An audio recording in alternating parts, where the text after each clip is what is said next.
Monsieur le Président, Madame la Présidente, Mesdames et Messieurs les rapporteurs, chers collègues, si les crédits de la mission travail restent effectivement stables, l'enveloppe globale consacrée au contrat aidé est en baisse d'1 milliard d'euros pour 2018, puisque le gouvernement annonce préférer mettre l'accent sur la formation. Si nous pouvons comprendre votre raisonnement sur la question de la faiblesse du retour à l'emploi des bénéficiaires de contrats aidés, nous ne pouvons toutefois le partager complètement.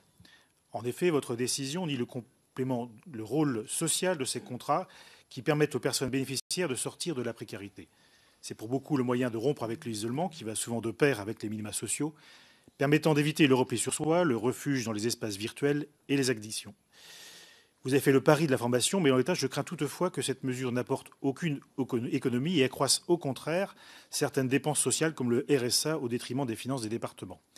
Nous souhaitons donc avoir des précisions sur le traitement de ces questions sociales. Vous avez par ailleurs lancé un plan d'investissement des compétences avec 14,6 milliards d'euros dédiés à la formation, dont 13,6 affectés à la mission travail. Mais ce sont majoritairement des crédits budgétaires déjà existants. Votre objectif annoncé est de former et d'accompagner 1 million de demandeurs d'emploi peu qualifiés et 1 million de jeunes décrocheurs, soit 2 millions de personnes. Vous déclarez vouloir ramener vers l'emploi 300 000 personnes qui en étaient éloignées d'ici la fin du quinquennat, soit un objectif de 15% de réussite. Cela semble donc peu ambitieux au regard des moyens déployés. D'autant plus que parallèlement, vous réduisez de moitié les crédits affectés aux maisons de l'emploi, qui sont pourtant des acteurs majeurs de la formation. On comprend ainsi que l'État souhaite se désengager et passer financièrement le relais aux collectivités.